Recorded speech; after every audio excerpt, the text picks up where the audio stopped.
Hi everyone and welcome to today's video. Today I am reviewing two inks from the company Color Traveller, and this is how the inks come presented. I've done an unboxing of these and reviewed Kure Battleship Yamato Grey, but this is the packaging that the ink comes in.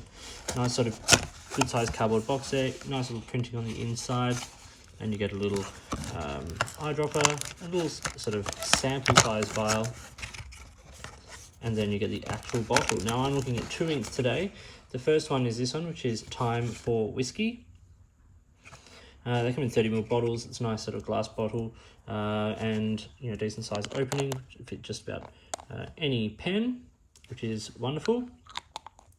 And then I'm looking at that one today, and also looking at this one, which is Hiroshima Lemon Yellow. So very cool inks, Japanese brand there. You can look it up online, made in Korea. And yeah, let's have a look at these inks. So firstly, I have them here on a piece of plain cardstock. These are the two inks. So Color Traveller Time for Whiskey here is a nice, lovely sort of terracotta red-brown orange colour, which is nice, and then the lemon yellow is a sort of a greeny yellow. Once again, a nice colour, but this one is probably a little harder on the eye for professional use, whereas although you might not be able to get away with this colour, this one is always sort of a little bit more legible.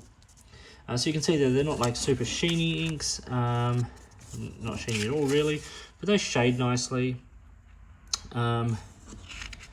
and they have nice sort of colour properties. But let's look at them now on Rodeo.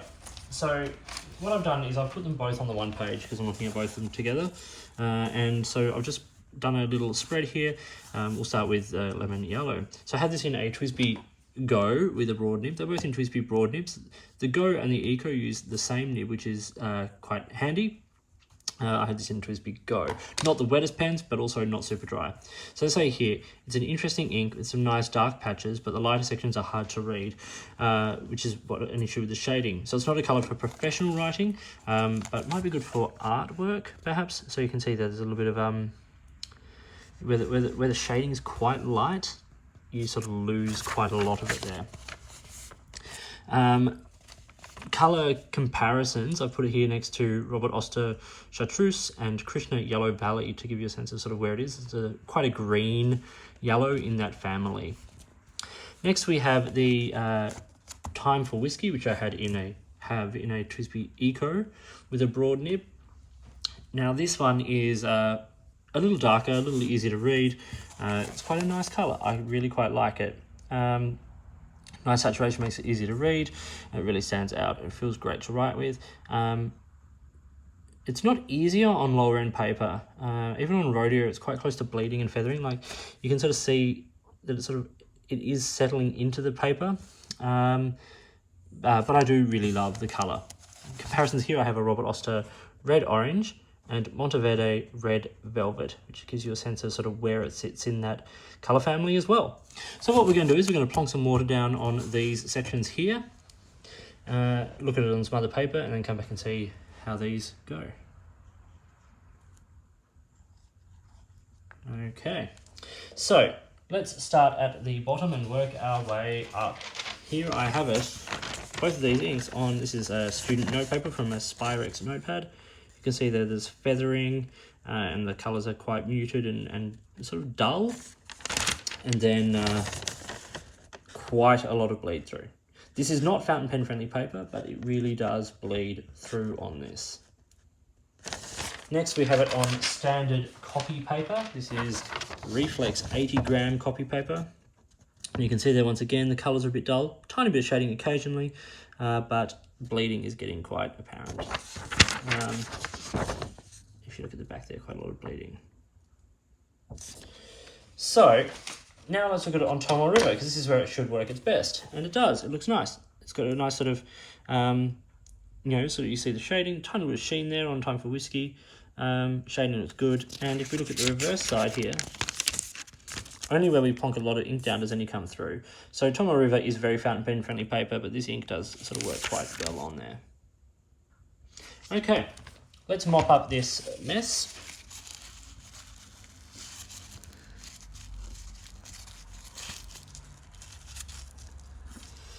Okay, so what we can see is that, yes, a lot of the ink is taken away, but you are still left with a certain amount of ink left on the page, certainly that would be legible, and that goes for both inks.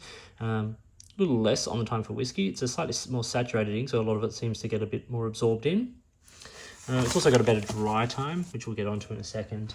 But here are the chromatographies for the inks. That one goes there, and that one goes there. So you can see there was quite a lot left behind here, which shows up here as well. And the same sort of thing shows through. You get the orange through to the pink and the reds through here, which is what you can sort of see left behind. And the same goes in the yellow through the greeny blue in the lemon yellow. And that blue really does play a lot of the part in the colour of this ink, I have to say. Okay, so we've looked at it in comparison to other inks. We've looked at it, you know, how it performs with water. Let's now look at the scoring for these inks. Okay, first thing I'm going to do is for water resistance on the lemon yellow, I'm going to say fair. And on the Time for Whiskey, I will say fair to low. You do get quite a lot kept up there, but not enough to really say it's got really much water resistance, if we're being completely honest there. So let's talk through these. Let's start with lemon yellow again. Sheen, no. Shimmer, no. Shading, fair, but it is hard to read. Bleed is fair, as is feather. We saw on the lower end paper, it does tend to eat through quite a lot. Wetness and flow. Now it's wet. It is a wet ink, but there does seem to be some flow issues. It doesn't always seem to flow consistently. Concentration is fair. For this sort of color, it's not too bad. Dry time, over 50 seconds. Like, that's 50 seconds. That's not even close to dry. Cleaning, good. Now, both of these inks cost $20 US, which is fair for this. It's not a massive brand, so you are getting a product that is sort of like a little bit unique. And it does come with some interesting packaging and some cool products along with the packaging.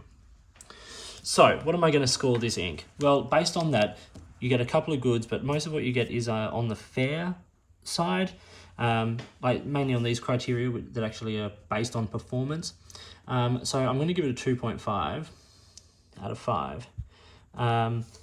The big issue is going to be legibility of this ink and some of those flow issues. Let's look at now time. Oh, for personal score, I gave it 3. Interesting color, but it's a little too inconsistent. That's 2 inconsistent for everyday use, both in terms of the shading and, as I said, the flow. Okay, let's now talk about the Time for Whiskey. So, sheen, no. Although there was a tiny bit that picked up on the Tomoe River, there's certainly enough to say there's sheen in this ink. Shimmer, no. Shading is good. I don't mind the shading in this because even the lighter shading is still legible. Now for these criteria. Bleed, fair. Feather, fair. They do eat through lower end paper, and even on this Rodeo where it doesn't come through, neither of these inks come through the page, but it's not sitting on the surface like a lot of other inks do and sort of drying on the surface. It is sort of kind of trying to eat in, if that makes any sense whatsoever. It might not. Wetness and flow is good. It's fairly wet. Concentration is good. Dry time, 30 to 35 on Rodeo, so that's fair. Not the fastest, not the slowest. Water, fair to low. Yeah, we lost a lot of it. Cleaning is good. Had no problems, no staining, nothing like that. Value, once again, US $20 for the bottle. Fair. Like, it's not the cheapest ink. It's not the most expensive ink. And you're getting a decent, like, an interesting color. So for the score for this one, there's a couple more good there. So I'm going to give this a 3 out of 5, which lines up with my personal score for this ink, which is 3 out of 5, because it's a great color. This color is beautiful. And so I'm quite happy using this ink. I quite like the color, very happy. But it is a little rough on some paper. So if you're getting anything that isn't exactly fountain pen friendly, you might want to just check it out on a test page before you use it extensively. So these were the 2 new Color Traveler inks that I have been looking at, Hiroshima Lemon Yellow and Time for Whiskey. As I said, come in great bottles, really interesting company. So check out these inks, check out the range, so they've got some interesting colours. Get behind a company doing interesting things. And as I said, the packaging is very cool. So thank you for watching. I hope you found this video interesting and useful. If you did, give it a thumbs up and subscribe to the channel. Hit the notifications button if you want to stay up to date with the videos that I produce. And please feel free to get in touch using any of the platforms listed below. You can find me on Instagram or Twitter at @the_offstage_me, or you can contact me on any of my videos here. If you've got a product you think I should be looking at, or a way you'd like to support the channel, get in touch and let's see what we can do. In the meantime, enjoy your pens and your ink, and I'll talk to you soon.